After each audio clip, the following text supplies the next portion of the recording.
दोस्तों एक बार फिर से मैं आपके लिए IDBI bank recruitment 2025 form fill up apply process की अपडेट लेके आ चुके हैं। जी हां दोस्तों, जूनियर असिस्टेंट मैनेजर के लिए 650 वैकेंसीज निकली हुई है, जिनके लिए आपसे ऑनलाइन आवेदन पत्र मंगाए जा रहे हैं। ऑनलाइन आवेदन करते समय आपको कोई भी गलती या फिर मिस्टेक नहीं करनी होगी, नहीं तो आपके एप्लीकेशन फॉर्म रिजेक्ट हो सकते हैं। लास्ट डेट की अपडेट आ चुकी है, केवल 4 दिन शेष रह गए हैं। आप जल्द से जल्द इस भर्ती का फॉर्म फिल कर ले, कहीं मौका हाथ से छूट न जाए। आवेदन करते समय आपको कुछ महत्वपूर्ण बातों का ध्यान रखना होगा, तभी आपके एप्लीकेशन फॉर्म सक्सेसफुली सबमिट हो पाएंगे। साथ ही साथ फॉर्म फिल करते समय आपको फोटोग्राफ, सिग्नेचर, डॉक्यूमेंट कैसे और कितने केबी में अपलोड करने होंगे, कैसे आप फीस पेमेंट कर सकते हो, क्वालिफिकेशन डिटेल आप कैसे दे सकते हो, कंप्लीट जानकारी आपको इस वीडियो में मिल जाएगी। तो आपको ये वीडियो स्किप के बिना शुरू से लेके एंड तक पूरा देखना होगा। इस वीडियो को पूरा देखने पर ही आपके सभी सवाल और डाउट क्लियर होंगे। तो चलिए दोस्तों, बिना कोई वक्त गंवाए शुरू करते हैं IDBI bank recruitment 2025 online form fill up की पूरी जानकारी। फॉर्म भरने से पहले आपको हमारी वेबसाइट आईएनडी सरकारी नौकरी के पेज पर विजिट करना होगा, जिसका लिंक आपको नीचे description plus first comment box में मिल जाएगा। और हमारे इस पेज पर विजिट करके आप यहां से आईडीबीआई बैंक का ऑनलाइन फॉर्म फिल कर सकते हो। Industrial development bank of India, भारतीय औद्योगिक विकास बैंक, आईडीबीआई बैंक के अंतर्गत जूनियर असिस्टेंट मैनेजर जेएएम की यहाँ पर ये पोस्ट निकली है, जो कि पीजीडीबीएफ के अंतर्गत होने जा रही है। 650 वैकेंसीज है। यहाँ पर बात अगर डेट की जाए तो लास्ट डेट 12 मार्च 2025 है। आवेदन करने का अंतिम मौका है, आप जल्द से जल्द फॉर्म फिल कर ले, केवल 4 दिन शेष रह गए हैं। लास्ट डेट की यहाँ पर बात की जाए तो 12 मार्च तक की आप फीस पेमेंट कर सकते हो। 6 अप्रैल को इसका एग्जाम कंडक्ट होने जा रहा है। यहाँ पर आप ग्रेजुएट डिग्री धारक कैंडिडेट फॉर्म फिल करेंगे। 20 से 25 वर्ष आयु सीमा है। जनरल ओबीसी डब्ल्यूएस के लिए 1050 फीस है। एससी एसटी पीडब्ल्यूडी कैंडिडेट के लिए 250 रुपए फीस है, जो कि आप ऑनलाइन मोड से पेमेंट कर सकते हो। ऑनलाइन तरीके से अप्लाई कर सकते हो, ऑल इंडिया से अप्लाई कर सकते हो। IDBIbank.in पोर्टल से इसकी ऑफिशियल वेबसाइट है। इंपोर्टेंट लिंक सेक्शन में ऑफिशियल नोटिफिकेशन पीडीएफ लिंक पर आप जैसे क्लिक करोगे तो इसकी पीडीएफ ओपन हो जाएगी। इसमें आपको सबसे पहले आवेदन की डेट दे दी गई है, साथ ही साथ एग्जाम सेंटर की लिस्ट दी गई है, वैकेंसी इन्फॉर्मेशन कैटेगरी वाइज, और यहाँ पर आपको इसमें एलिजिबिलिटी क्राइटेरिया की कंप्लीट डिटेल दे दी गई है। एग्जाम पैटर्न सिलेबस भी आपको पीडीएफ में दिया गया है, और साथ ही साथ हाउ टू अप्लाई का भी पूरा प्रोसीजर दे दिया गया है। तो अप्लाई ऑनलाइन करने से पहले आपको ये ऑफिशियल नोटिफिकेशन की पीडीएफ पूरा पढ़ना अनिवार्य है। इसको पूरा पढ़ने से ही आपके सभी सवाल और डाउट क्लियर होंगे। पीडीएफ रीड आउट करने के बाद में आपको अप्लाई ऑनलाइन लिंक पर क्लिक करना होगा, तो आपके सामने इसका ऑनलाइन का पोर्टल ओपन हो जाएगा। अगर आपने पहले से यहाँ पर रजिस्ट्रेशन कर रखा है तो आपको लॉगिन सेक्शन के अंतर्गत सबसे पहले रजिस्ट्रेशन नंबर एंटर करना होगा, पासवर्ड एंटर करना होगा, और ये कैप्चा कोड आपको इस बॉक्स में एंटर करना होगा, और सबमिट भी टैब पर क्लिक करते हुए अपने डैशबोर्ड में से लॉगिन करके फॉर्म फिल कर लेना होगा। और अगर आपने पहले से रजिस्ट्रेशन नहीं किया है तो आपको click here for new registration इस टैब पर क्लिक करना होगा। इस टैब पर आप जैसे ही क्लिक करोगे तो आपके सामने रजिस्ट्रेशन का ये पोर्टल ओपन हो जाएगा। यहाँ पर आकर सबसे पहले आपको अपना फर्स्ट नेम एंटर करना है, उसे एक बार फिर से एंटर करके कंफर्म कर लेना है। उसके बाद अगर आपका मिडिल नेम लास्ट नेम है तो एंटर करके उन्हें भी कंफर्म कर ले। फिर यहाँ पर आपको अपना मोबाइल नंबर एंटर करना है। उसके बाद आपको अपना मोबाइल नंबर एक बार फिर से एंटर करके कंफर्म कर लेना है। कोई अल्टरनेट कॉन्टैक्ट नंबर है तो वो आप एंटर कर दे, नहीं है तो इस कॉलम को खाली छोड़ दे। उसके बाद गाइस यहाँ पर आपको अपनी ईमेल आईडी एंटर करनी है। आपको अपनी ईमेल आईडी के शुरू के कैरेक्टर एंटर करने हैं, और इस सेकंड कॉलम में से आपको अपना डोमेन सिलेक्ट कर लेना है आईडी का। फिर यहाँ पर आपको अपनी कंप्लीट ईमेल आईडी एंटर करनी है। उसके बाद यहाँ पर आपको ये कैप्चा कोड एंटर करना है, और फिर आपको सेव एंड नेक्स्ट ऑप्शन पर क्लिक कर देना है। उसके बाद आपके सामने कुछ इस तरह से इंटरफेस ओपन होगा। यहाँ पर आपको एक रजिस्ट्रेशन नंबर और पासवर्ड प्रोवाइड करा दिया गया है। ये रजिस्ट्रेशन नंबर और पासवर्ड आपके रजिस्टर्ड मोबाइल नंबर और ईमेल आईडी पर भी सबमिट किए गए हैं। आपको इन्हें केयरफुली नोट डाउन करके रख लेना है फ्यूचर यूज के लिए। और यहाँ पर अब आपको अपना फोटो और सिग्नेचर अपलोड करने हैं। यहाँ पर आपको पहले अपना फोटो अपलोड करना है, फिर आपको अपना फोटो कैप्चर करना है। उसके लिए आपको गाइडलाइन दी गई है। Guideline for scanning the photograph and signature, आप इस लिंक पर क्लिक करें। उसके बाद आपके सामने ये PDF ओपन होगी। यहाँ पर आपका फोटो 4.5 सेंटीमीटर इंटू 3.5 सेंटीमीटर में होना चाहिए, 20 KB से 50 KB के बीच में होना चाहिए, JPG या फिर JPEG फॉर्मेट में होना चाहिए। उसके बाद आपको अपना फोटो कैप्चर करना है। आप वेब कैमरा के थ्रू अपना फोटो कैप्चर कर सकते हैं या फिर यहाँ पर क्लिक हियर टू स्कैन इस ऑप्शन पर क्लिक करें। यहाँ पर ये QR कोड स्कैन करें और अपने फोन से इस QR कोड को स्कैन करने के बाद आप अपने फोन से यहाँ पर अपना फोटो कैप्चर कर दें। इसके लिए भी आपको कुछ चीजें ध्यान में रखनी है।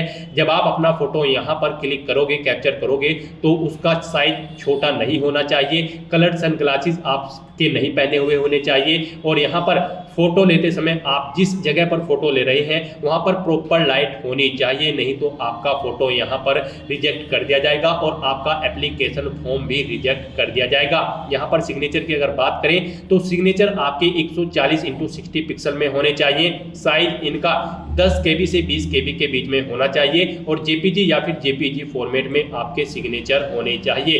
तो यहाँ पर गाइज आपको दी गई गाइडलाइंस के अकॉर्डिंग अपने ये डॉक्यूमेंट अपलोड करने हैं, अदरवाइज आपका एप्लीकेशन फॉर्म यहाँ पर रिजेक्ट हो सकता है। तो आपको चूज फाइल बटन पर क्लिक करना है, फाइल को सिलेक्ट कर लेना है और उसे यहाँ पर अपलोड कर देना है। इस तरह से आपको अपना फोटो और फोटो कैप्चर करना है, फिर आपको अपने सिग्नेचर अपलोड करने हैं और इन चेकबॉक्सेस को आपको ओके करना है। उसके बाद यहाँ पर आपको नेक्स्ट ऑप्शन पर क्लिक कर देना है। नेक्स्ट यहाँ पर आपको अपनी बेसिक डिटेल प्रोवाइड करानी है। यहाँ पर आप अपनी कैटेगरी सिलेक्ट करें। उसके बाद यहाँ पर आपसे पूछा गया है कि क्या आप PWBD कैंडिडेट है और आपकी डिसेबिलिटी की परसेंटेज 40% से अबव है, अगर है तो यस करें। फिर आप अपनी डिसेबिलिटी का टाइप सेलेक्ट करें, उसकी डिटेल दें, नहीं है तो आप नो ऑप्शन सेलेक्ट कर लें। उसके बाद आपको इस पेज को नीचे स्क्रॉल डाउन करना है। फिर यहाँ पर आपसे पूछा गया है कि क्या आप person with specified disability cover करते हैं अंडर दिस सेक्शन, अगर करते हैं तो यस करें, नहीं तो आप नो ऑप्शन सेलेक्ट करें। उसके बाद यहाँ पर आपको अपनी रिलीजन सेलेक्ट कर लेना है, आप किस रिलीजन से यहाँ पर बिलोंग करते हैं। और फिर यहाँ पर आपसे पूछा गया कि क्या आप 1984 के दंगे के मर्द फैमिली से बिलोंग करते हैं, अगर करते हैं तो यस करें, नहीं तो नो ऑप्शन सेलेक्ट करें। उसके बाद आपसे पूछा गया कि क्या आप माइनॉरिटी कम्युनिटी के अंतर्गत आते हैं, अगर आते हैं तो यस करें, नहीं तो नो ऑप्शन सेलेक्ट करें। क्या आप EX सर्विसमैन हैं, अगर है तो यस करें, उसकी डिटेल दें, नहीं तो नो ऑप्शन सेलेक्ट कर ले। फिर यहाँ पर आपको अपना डोमिसाइल डिस्ट्रिक्ट एंटर कर देना है, फिर आपको अपना स्टेट सिलेक्ट कर लेना है, फिर यहाँ पर आपको अपनी नेशनलिटी सिलेक्ट कर लेनी है। फिर यहाँ पर आपसे पूछा गया कि क्या आपको कभी किसी रिक्रूटमेंट से यहाँ पर रिस्ट्रिक्टेड किया गया है, अगर किया गया है तो यस करें, नहीं तो नो ऑप्शन सेलेक्ट करें। उसके बाद यहाँ पर आपको अपना एग्जामिनेशन स्टेट सेलेक्ट कर लेना है, किस स्टेट में आप एग्जाम में पार्टिसिपेट करना चाहते हैं, फिर उस स्टेट की सिटी आपको सेलेक्ट कर लेनी है। उसके बाद यहाँ पर आपको अपनी 2 ID प्रोवाइड करनी है, आप यहाँ पर ऑप्शन सेलेक्ट करें। फर्स्ट ID में आप क्या प्रोवाइड करना चाहते हैं, PAN card, passport, driving license, आप अपने अकॉर्डिंग ऑप्शन सेलेक्ट करें, उसका नंबर दे। फिर आप अपनी दूसरी ID यहाँ पर सेलेक्ट करें, उसका नंबर दे। फिर यहाँ पर आपको अपनी डेट ऑफ बर्थ सेलेक्ट करनी है। उसके बाद यहाँ पर आपको अपना जेंडर सेलेक्ट करना है। फिर आपसे पूछा गया कि क्या आप जुड़वा भाई बहन हैं, अगर है तो यस करें, उनका जेंडर दें और नाम दें, नहीं है तो आप नो ऑप्शन सेलेक्ट कर लें। उसके बाद आपको अपना मैरिटल स्टेटस बताना है। फिर यहाँ पर आपको अपने फादर का नाम एंटर करना है, फिर यहाँ पर आपको अपनी मदर का नाम एंटर करना है। उसके बाद यहाँ पर आपको अपना कोरोस्पोंडेंस एड्रेस एंटर करना है, फिर आपको अपना परमानेंट एड्रेस एंटर करना है। और अगर आपका परमानेंट एड्रेस आपके कोरोस्पोंडेंस एड्रेस के अकॉर्डिंग सेम है तो आप इस चेकबॉक्स को ओके कर दें, ऑटोमेटिकली आपका परमानेंट एड्रेस आपके कोरोस्पोंडेंस एड्रेस के अकॉर्डिंग फिल हो जाएगा। फिर यहाँ पर आप अपना GST इनवॉइसिंग एड्रेस सेलेक्ट करें, किस एड्रेस पर आप प्रोजेक्ट में कम्युनिकेट करना चाहते हैं। उसके बाद आपको आपकी कैटेगरी के अकॉर्डिंग एप्लीकेशन फीस का अमाउंट यहाँ पर शो कर दिया जाएगा। इस तरह से सभी डिटेल्स फिल करने के बाद आपको वैलिडेट योर डिटेल ऑप्शन पर क्लिक करना है, अपनी इन सभी डिटेल्स को वैलिडेट कर लेना है और फिर आपको सेव एंड नेक्स्ट ऑप्शन पर क्लिक कर देना है। नेक्स्ट यहाँ पर आपको अपनी क्वालिफिकेशन की डिटेल प्रोवाइड करनी है। गाइस यहाँ पर IDBI बैंक की जूनियर असिस्टेंट मैनेजर JAM की इस भर्ती पर अप्लाई करने के लिए आपके पास ग्रेजुएट डिग्री होनी जरूरी है किसी रिलेवेंट डिसिप्लिन के अंतर्गत किसी वेल रिकॉग्नाइज्ड यूनिवर्सिटी से। तो यहाँ पर अब आपको अपनी क्वालिफिकेशन की डिटेल देनी है। सबसे पहले यहाँ पर आप कॉलेज का नाम दें जिस कॉलेज से आपने अपनी ग्रेजुएशन कंप्लीट की है, फिर यूनिवर्सिटी का नाम दें जिससे वो एफिलिएटेड है या फिर यूनिवर्सिटी। फिर उसके बाद यहाँ पर आपको स्ट्रीम सेलेक्ट करनी है या सब्जेक्ट जिसमें आपने अपनी ग्रेजुएशन कंप्लीट की है। उसके बाद यहाँ पर एपियर्ड हो या पास आउट हो, final year appeared candidate graduation में वो भी यहाँ पर इस भर्ती में पार्टिसिपेट अपडेट करने के लिए एलिजिबल हैं। अपीयर्ड है तो फिर अपीयर्ड ऑप्शन सेलेक्ट करें और पास आउट हो चुके हैं तो आप पास ऑप्शन सेलेक्ट कर लें। उसके बाद यहाँ पर आपने कब पास आउट की है वो यहाँ पर आप डेट सेलेक्ट कर लें। फिर आपने कितने % मार्क्स ऑब्टेन किए हैं वो आप एंटर कर दें। फिर यहाँ पर आप अपनी क्लास या ग्रेड बताएं, फर्स्ट क्लास है या सेकंड क्लास, ऑप्शन सेलेक्ट करें।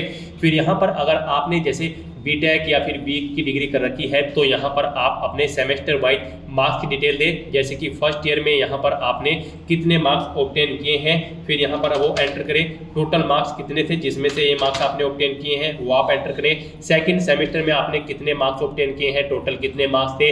थर्ड सेकंड ईयर में फिर आपको सेकंड ईयर की डिटेल देनी है, थर्ड ईयर की अपनी ग्रेजुएशन की। ऐसे ही यहाँ पर आप अपनी नॉर्मली ग्रेजुएशन की डिटेल भी फर्स्ट सेकंड थर्ड ईयर या फोर्थ ईयर की प्रोवाइड कर सकते हैं। सेमेस्टर वाइज अगर आपका रिजल्ट आया है तो उनकी डिटेल आप सेमेस्टर वाइज यहाँ पर प्रोवाइड करा सकते हैं। इनके अकॉर्डिंग यहाँ पर आपकी मार्क्स कैलकुलेट हो जाएंगे और परसेंटेज आपकी कैलकुलेट हो जाएगी। उसके बाद आपको इस पेज को नीचे स्क्रॉल डाउन करना है। फिर अगर आपने पोस्ट ग्रेजुएशन कर रखी है तो उसकी डिटेल भी आप सेम ऐसे ही प्रोवाइड करा सकते हैं। कोई प्रोफेशनल क्वालिफिकेशन है उसकी डिटेल दे, कोई अन्य है तो उसकी डिटेल आप प्रोवाइड करा सकते हैं। फिर यहाँ पर आपसे पूछा गया कि क्या आपको कंप्यूटर की नॉलेज है, तो यहाँ पर आपको येस ऑप्शन सेलेक्ट करना है। फिर आपको क्या नॉलेज है वो यहाँ पर आपको एंटर कर देनी है, बेसिक नॉलेज है या फिर एडवांस नॉलेज है, आप यहाँ पर एंटर कर दें। उसके बाद यहाँ पर आपको अपने वर्क एक्सपीरियंस की डिटेल देनी है।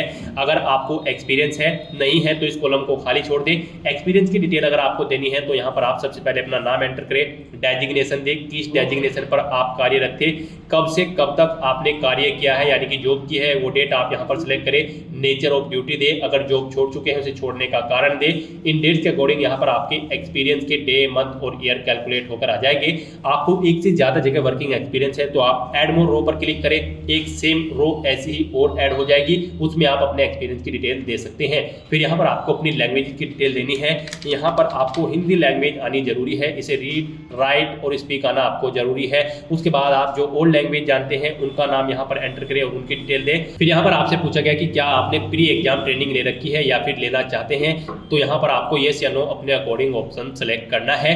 इस तरह से अपनी सभी डिटेल्स फिल करने के बाद अब आपको वैलिडेट योर डिटेल इस ऑप्शन पर क्लिक करना है, अपनी इन सभी डिटेल्स को वैलिडेट कर लेना है और फिर आपको सेव एंड नेक्स्ट ऑप्शन पर क्लिक कर देना है। उसके बाद पीछे आपने जो डिटेल प्रोवाइड कराई है उसका पूरा प्रीव्यू आपको शो कर दिया गया है। आप सभी डिटेल्स केयरफुली चेकआउट करें, पेज को नीचे स्क्रॉल डाउन करें, कहीं पर कोई मिस्टेक है तो आप बैक बटन पर क्लिक करके एडिट कर ले, नहीं तो आप इस चेकबॉक्स को ओके करें और फिर यहाँ पर आप कंप्लीट रजिस्ट्रेशन इस ऑप्शन पर क्लिक कर दें। नेक्स्ट यहाँ पर आपको अपने डॉक्यूमेंट अपलोड करने हैं। यहाँ पर आपको अपना लेफ्ट थंब इंप्रेशन और handwritten declaration document upload करना है।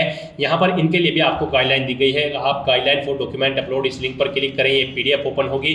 यहाँ पर आपका जो थंब इंप्रेशन है वो 20 KB से 50 KB के बीच में होना चाहिए, 3 सेंटीमीटर इंटू 3 सेंटीमीटर इसकी विड्थ और हाइट होनी चाहिए और हैंड रिटन डिक्लेरेशन डॉक्यूमेंट आपका 50 KB से 100 KB के बीच में होना चाहिए। यहाँ पर इसकी डायमेंशन 800 इंटू 400 पिक्सल में होनी चाहिए।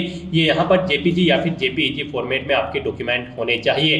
तो यहाँ पर आपको दी गई गाइडलाइंस के अकॉर्डिंग ही अपने ये डॉक्यूमेंट अपलोड करने हैं। आपको चूज फाइल बटन पर क्लिक करना है, फाइल को सिलेक्ट करना है और यहाँ पर 1 बाय 1 करके आपको अपने इन सभी डॉक्यूमेंट्स को अपलोड कर देना है। उसके बाद आपको ये कैप्चा कोड यहाँ पर एंटर करना है और फिर आपको सेव एंड नेक्स्ट ऑप्शन पर क्लिक कर देना है। उसके बाद आपके सामने कुछ इस तरह से इंटरफेस ओपन होगा। यहाँ पर आप एप्लीकेशन प्रिंट के ऑप्शन पर क्लिक करें, अपने एप्लीकेशन फॉर्म का एक हार्ड कॉपी प्रिंट आउट ले लें फ्यूचर यूज के लिए और यहाँ पर अब आपको आपकी कैटेगरी के अकॉर्डिंग एप्लीकेशन फीस का अमाउंट शो कर दिया गया है। यहाँ पर आपको अपनी कैटेगरी के अकॉर्डिंग एप्लीकेशन फीस जमा करानी है। जनरल ओबीसी ईडब्ल्यूएस कैंडिडेट के लिए 1050 रुपए फीस है। एससी एसटी पीडब्ल्यूडी कैंडिडेट को 250 रुपए फीस के रूप में जमा करानी है। ये फीस का अमाउंट आप debit card, credit card, net banking, UPI या फिर वॉलेट कैश कार्ड के थ्रू जमा करा सकते हो। तो यहाँ पर अब आपको अपना फीस पेमेंट करना है। उससे पहले यहाँ पर आपको यहाँ पर ये कैप्चा कोड एंटर करना है और फिर आपको सबमिट बटन पर क्लिक कर देना है। नेक्स्ट आपको फीस पेमेंट के इंटरफेस पर डायरेक्ट कर दिया जाएगा। आप credit card, debit card, internet banking, wallet cash card, QR code के थ्रू या फिर यूपीआई के थ्रू आप अपना फीस पेमेंट कर सकते हो। यूपीआई ऑप्शन आपके लिए बेस्ट रहेगा। आप यूपीआई के ऑप्शन पर क्लिक करें, मेक पेमेंट ऑप्शन पर क्लिक करें, प्रोसीड विद पेमेंट ऑप्शन पर क्लिक करें। उसके बाद यहाँ पर आप अपनी यूपीआई आईडी एंटर करके मेक पेमेंट ऑप्शन पर क्लिक करके अपना पेमेंट कर दे या फिर यहाँ पर आप क्लिक हियर टू स्कैन इस ऑप्शन पर क्लिक करें। ये क्यूआर कोड अपने यूपीआई ऐप से स्कैन करें और अपना फीस पेमेंट कर दे। यहाँ पर सक्सेसफुली फीस पेमेंट होती है। आपका आईडीबीआई बैंक का जूनियर असिस्टेंट मैनेजर का एप्लीकेशन फॉर्म सक्सेसफुली सबमिट हो जाएगा। उसके बाद आपको अपने एप्लीकेशन फॉर्म का एक हार्ड कॉपी प्रिंट आउट ले लेना है फ्यूचर यूज के लिए, फ्यूचर रेफरेंस के लिए। तो दोस्तों ऐसे आप IDBI bank junior assistant manager JAM का एप्लीकेशन फॉर्म फिल कर सकते हो 650 खाली पोस्ट के लिए बिना कोई मिस्टेक किए हुए। आज की इस वीडियो में बस इतना ही। आई होप वीडियो आपको पसंद आई होगी। अगर पसंद आई हो तो इसे लाइक और शेयर करें, चैनल पर नए हो तो इसे सब्सक्राइब कर लें। Thanks for watching.